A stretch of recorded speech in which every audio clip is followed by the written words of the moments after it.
Édouard, on se retrouve ce matin, on fait des essais de diffusion en direct, puisque j'aimerais que nous diffusions nos émissions en direct à l'avenir, notamment sur Telegram.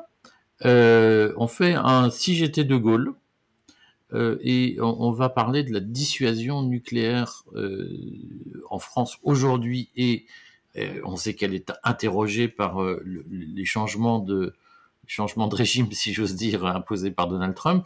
Et je voulais qu'on revienne à ce qu'était la doctrine, qu'on redise ce qu'était la doctrine de la dissuasion nucléaire sous De Gaulle, puisque le problème, on le sait, c'est est-ce qu'on peut ou non euh, partager notre dissuasion nucléaire, ou bien installer des armes nucléaires françaises dont on garderait le contrôle sur un sol étranger. C'est la demande, par exemple, de l'Allemagne qui nous dit, qui dit on aimerait bien un petit bout de parapluie français, tout en gardant un bout de parapluie américain. Que c'est l'occasion de reparler de ces sujets. Qu'est-ce qu'on peut dire de ce qu'était la doctrine de la dissuasion nucléaire sous De Gaulle? Alors, il faut se rappeler que De Gaulle a été brièvement au pouvoir après la libération jusqu'en janvier 46, et dès l'année 45, enfin dès les premières explosions atomiques, il a l'idée il faut anticiper pour la France, et donc la création du commissariat à l'énergie atomique est une première décision stratégique majeure. Ensuite, ce qu'on ne sait pas souvent, mais ça a été raconté par le général Gallois dans ses mémoires, c'est qu'en fait, la décision de construire la bombe nucléaire française, elle est bien prise sous la 4ème République, mais elle est prise après consultation du général de Gaulle. Le général Gallois raconte un épisode assez drôle dans ses mémoires. Je crois que la scène se passe à l'hôtel Meurice, d'ailleurs, ce qui manque pas de sel.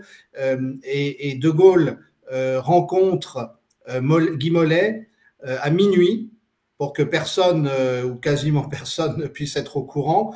Et il passe 3 heures avec Guy Mollet et des militaires, donc entre minuit et 3 heures du matin, pour qu'on lui présente l'état des recherches et la doctrine d'emploi qui serait envisagée. Et On est en le quelle général, année là? on est en 1956. Donc avant, pendant ce qu'on a appelé sa traversée du désert, c'est-à-dire avant son retour au pouvoir. Voilà. Et en fait, le général Gallois assiste à la scène, puisqu'il est l'un des intermédiaires entre le personnel politique de la 4ème République et le général de Gaulle sur le sujet. Et donc, il a raconté la scène, et il dit d'ailleurs que ce qui était très frappant ce jour-là, c'est que De Gaulle avait écouté pendant longtemps. Après ça, il avait posé quelques questions, mais relativement peu nombreuses. Et puis, au moment de lever le camp, si j'ose dire, à 3 heures du matin, il dit: vous m'avez convaincu, allez-y. Donc, c'est important parce que ça veut dire que, bien qu'étant dans sa traversée du désert, le général de Gaulle a une influence sur cette décision sous la 4ème République. C'est une des continuités inconnues. Bon. Et donc, évidemment, quand il revient au pouvoir en 1958, il confirme, il accélère les choses. Alors, il prend en même temps une décision qui n'a pas plu à tout le monde, et ça nous met au cœur du sujet. L'élaboration de la bombe nucléaire française était faite en commun avec les Allemands, les Italiens et les Israéliens. Et De Gaulle décide de mettre fin à ces coopérations-là. Il y a même un épisode célèbre qui est encore moins connu que celui du général Gallois que j'évoquais. On ne sait pas que le Shimon Peres, qui plus tard a été ministre des Affaires étrangères et puis Premier ministre israélien, avait un bureau à l'Élysée au titre de la mission israélienne auprès de la France pour le développement de la bombe nucléaire. Et De Gaulle, quand il arrive, il dit bah, vous le faites partir. Et puis, quelques semaines plus tard, Shimon Peres est toujours là. Là, De Gaulle se fâche et dit vous le faites vraiment partir. Voilà. Donc, c'est pour dire que on a ces débuts qui sont effectivement dans le cadre de l'Alliance Atlantique. Il faut pas l'oublier ça non plus. D'ailleurs, le général Gallois raconte très bien dans ses mémoires qu'à l'époque, il y avait encore des officiers généraux américains qui étaient favorables au développement par la France de son arme nucléaire. Et donc, ça s'est fait au départ, dans les années 50, la décision a été prise avec l'aval des Américains. Mais bien entendu, plus la France se rapproche de la décision, plus les Américains sont sceptiques sur le fait que la France l'est. Et on sait que dans les années 60, effectivement, la tension monte entre le général de Gaulle et les Américains. Et il faut comprendre aussi que le problème dont nous parlons, il est crucial parce que la raison pour laquelle de Gaulle veut développer la bombe atomique française, c'est précisément parce qu'il n'est pas sûr que les Américains tiendront leurs promesses pour défendre les Européens en cas de crise majeure avec l'Union soviétique. Et donc, il dit qu'il faut que la France puisse décider par elle-même et pour elle-même. Alors, évidemment, ça pose la question pour aujourd'hui quand Emmanuel Macron assure que la France pourrait développer un parapluie nucléaire pour ses voisins européens. Est-ce que les voisins auront confiance dans l'automaticité de la décision française d'utiliser la dissuasion, et ceci d'autant plus que Macron a dit que ça se faisait en gardant un contrôle absolu pour la France sur la décision d'emploi des armes, y compris celles qui seraient stationnées à l'extérieur du pays. Donc voilà, on est au cœur du sujet et c'est comme ça que ça commence. Ce qu'il faut rappeler, c'est que dans la doctrine de la dissuasion nucléaire, selon De Gaulle, il y a un élément fondamental, c'est la crédibilité de la menace. Ce qu'il appelait la menace du faible au fort, où il disait mais il faut que la menace soit crédible. Et par ailleurs, dans la doctrine nucléaire de Gaulle à l'époque, il y avait une théorie de la guerre totale. C'est-à-dire que, alors qu'on voit bien qu'en Russie aujourd'hui, par exemple, la doctrine nucléaire russe exclut au fond le recours immédiat à l'arme de destruction totale et considère qu'il y a des paliers dans la gradation, dans la terreur. La France, elle a une doctrine nucléaire du faible au fort, où elle dit on va tout casser dès que vous mettez un petit doigt sur notre territoire. Donc on a une doctrine quand même très différente. Alors, en fait, ce qui est intéressant, c'est que la France et la Chine de Mao ont développé la même doctrine dans les années 60, qui était ce que tu appelles, très justement, la dissuasion du faible au fort.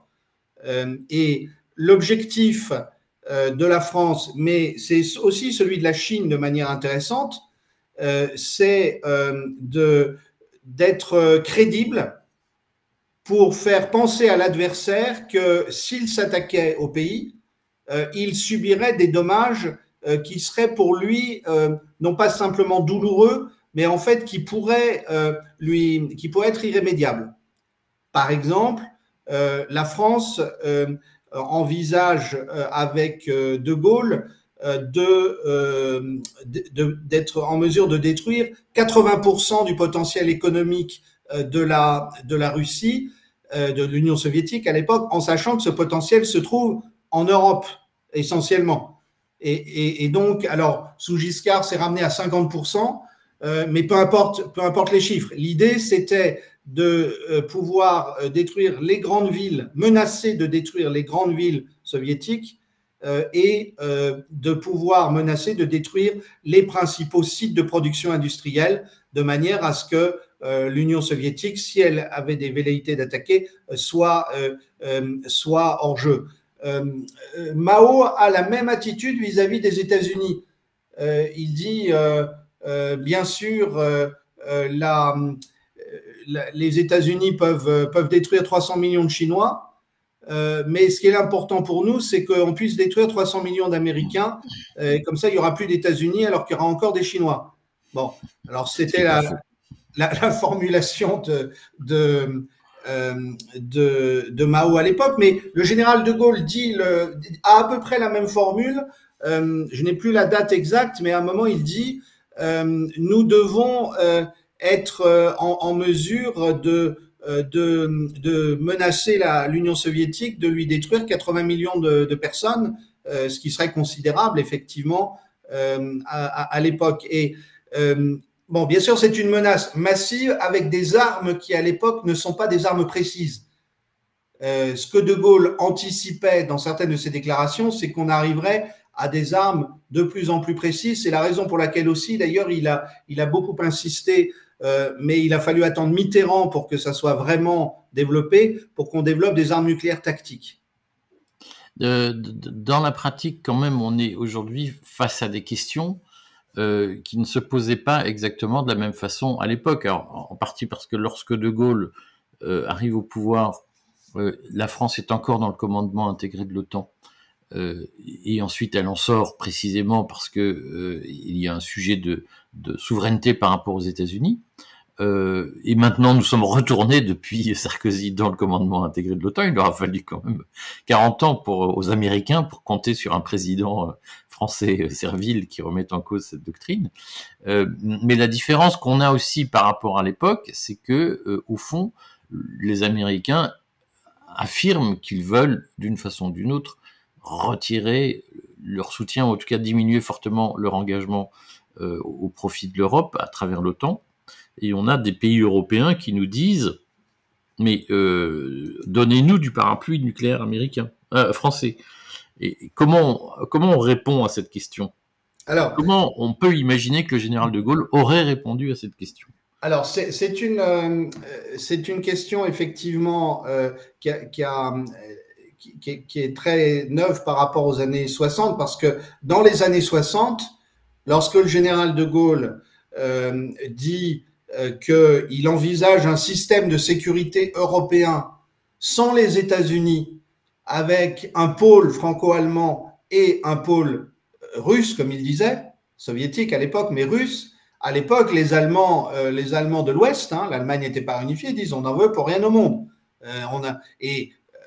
Sotto voce, c'était on n'a pas confiance dans le potentiel français, c'est pas assez puissant, ça pourrait pas vraiment nous protéger. Et puis surtout, l'idée c'était seuls les Américains peuvent nous protéger. Donc aujourd'hui, effectivement, on est à front renversé de deux manières. D'abord parce que les Allemands, par la bouche de Friedrich Merz, semblent le demander, à voir comment ça évolue. Et puis, d'autre part, parce que la demande est faite dans un cadre anti-russe. Alors que De Gaulle, lui, pensait qu'il y aurait la détente et puis qu'il y aurait ensuite, pour finir, un système de sécurité européen où Paris dialoguerait avec Moscou, un système de sécurité européen continental, puisque De Gaulle se méfiait des Britanniques et surtout il pensait que l'arme nucléaire britannique n'était pas vraiment un outil d'indépendance pour les Britanniques puisqu'elle était sous clé américaine. Voilà comment le débat a changé. Concrètement, si on voulait s'inscrire dans une continuité de la vision gaullienne de l'Europe, de la sécurité européenne, on devrait répondre comment aux Allemands, parce qu'on voit bien que Macron est en fait tenté d'accorder une partie du parapluie nucléaire, mais est-ce que c'est conforme à l'historique gaullien? Alors, personnellement, je pense que De Gaulle n'aurait jamais voulu partager la dissuasion nucléaire, précisément d'ailleurs pour la raison pour laquelle il l'avait créée, c'était parce qu'il n'avait pas confiance dans le parapluie américain, et donc il n'allait pas de manière asymétrique dire mais vous pouvez faire confiance à la France. Bon, mais on parle bien de l'arme nucléaire, de la dissuasion nucléaire au sens le plus strict du terme, l'arme stratégique, c'est-à-dire une arme de destruction massive et totale. En revanche, je pense qu'il y a quelque chose qui manque dans le débat français, qui est tout ce qui n'a pas été fait depuis De Gaulle et que De Gaulle aurait fait. Et en particulier, le travail sur les armes de précision. Et en particulier, le travail que les Russes ont fait depuis le début des années 2000 en s'inspirant, dit-on, mais il y a beaucoup d'éléments qui le font penser, des théories du physicien français Jean-Pierre Petit sur l'arme hypersonique. Nous avons déjà interrogé sur le courrier. Et donc, moi je pense que De Gaulle aurait un double raisonnement. Premièrement, la dissuasion reste une chose française. Deuxièmement, il y a aujourd'hui, et c'est mieux pour le monde, beaucoup de paliers jusqu'à l'utilisation de l'arme nucléaire. En particulier, l'arme hypersonique invente vraiment une forme de dissuasion par ses capacités de destruction. On l'a vu en Ukraine, hein. On l'a vu de deux manières. Au mois de mars 2022, les Russes utilisent leur premier Kinjal et les Ukrainiens sont tellement effrayés qu'ils veulent négocier. Et ça a failli aboutir aux accords d'Istanbul fin mars. Puis ensuite, on sait que finalement les Ukrainiens, sous pression américaine et britannique, ont renoncé. Mais d'autre part, il y a eu le 21 novembre dernier l'Oreshnik, qui est une arme de plus longue portée, qui est une arme hypersonique et qui a été utilisée à titre démonstratif par Poutine pour envoyer un signal à l'OTAN et qui a détruit massivement une ancienne usine de l'époque soviétique dans la région de Dniepropetrovsk. Il y a des photos des cratères laissés qui sont extrêmement impressionnants. Donc, je pense que pour revenir à De Gaulle n'aurait jamais accepté que la France se laisse distancer dans le développement de telles armes. Et à ce titre, étant donné que c'était des armes prénucléaires, je pense qu'il aurait insisté, bien sûr, pour qu'il y ait une défense européenne constituée, quitte à ce que le développement de ces armes soit fait en commun avec l'Allemagne et quelques autres partenaires. Dans l'esprit d'un De Gaulle, ce que tu appelles la défense européenne, on sait qu'il y avait eu ce débat en 1954 sur un débat qui a échoué sur la création d'une communauté européenne de défense, à laquelle le général de Gaulle était hostile. Dans l'esprit de De Gaulle, la défense européenne, est-ce que ce sont des développements d'armes en commun et chacun garde la maîtrise de ses armes pour sa partie, ou est-ce que c'est une armée européenne supranationale avec une espèce de généralissime proche de la Commission européenne? Comment il articulait ça, lui? Non, surtout pas la deuxième version. De Gaulle s'est opposé à la CED. Il a même cette déclaration qui est assez extraordinaire quand on s'en souvient aujourd'hui. La CED ne se fera pas, elle ne se fera pas, dit-il en 52, elle ne se fera pas parce que je ne le veux pas, et je m'allierai aux communistes s'il le faut pour la faire échouer. Donc c'est, là encore, enfin, par rapport à notre débat actuel, on est sur une autre planète. Mais c'était l'idée de cette communauté de défense, voilà, supranationale. Il n'imaginait pas un régiment européen où il y ait un officier supérieur néerlandais, des officiers subalternes des sous-officiers qui soient de différentes nationalités, et puis des troupes mélangées. Pour lui, c'était le Volapük intégré version militaire. Et en revanche, ce qu'il imaginait, c'était effectivement une coordination des armées nationales. Si on en vient à la question de la fabrication des armements, je pense que là-dessus, De Gaulle était très pragmatique, pourvu qu'il n'y ait ni les Britanniques ni les Américains dans le processus de fabrication, parce qu'il pensait qu'à ce moment-là, ça restait vraiment européen. Je crois que c'est comme ça qu'il voyait les choses, mais il y a un certain nombre d'armes sur lesquelles il aurait pensé que seule la France devait les développer pour elle-même. Il faut, et on va terminer sur ce point, il faut rappeler que sous De Gaulle, il y a des soldats français présents en Allemagne. Oui, il y a une zone d'occupation que De Gaulle a obtenue d'ailleurs contre la volonté de Roosevelt grâce à Churchill et Staline, qui se sont mis d'accord pour que la France ait une zone d'occupation. Alors Staline disait oui, pourvu qu'elle soit prise sur les zones occidentales, mais il y a des soldats français en Allemagne, et on se rappelle qu'à la réunification, les Britanniques, les Français et les Soviétiques se sont retirés, ont retiré leurs troupes d'occupation, puisqu'on a signé en 90 un traité de paix qui mettait fin officiellement à la Deuxième Guerre mondiale, le traité de Paris en 1990, et les Américains, eux, sont restés. Et ils ont plus de 25 bases. Je crois que c'est le pays où il y a le plus de bases américaines dans le monde, ce qui est un paradoxe. Et évidemment, ça nous ramène à notre question, De Gaulle ne pourrait pas, s'il était là aujourd'hui, faire confiance à une Allemagne où il y a 25 bases américaines en Europe et où, bien évidemment, la politique stratégique allemande est influencée par cette présence américaine. Bon, je sens qu'on n'a pas fini de parler de ces affaires, notamment dans le chaos global que nous faisons lundi. Donc, on donne rendez-vous à tous les auditeurs pour nous retrouver lundi dans le chaos global où nous passerons en revue pendant 45 minutes l'actualité essentiellement internationale, l'actualité brûlante, importante de la semaine. Et puis, on se retrouvera mercredi dans notre nouvelle émission Stratégone qui évoque en détail ces sujets brûlants d'actualité. Merci, Edouard, et puis bon week-end. Merci Eric, bon samedi. À lundi pour Chaos Global.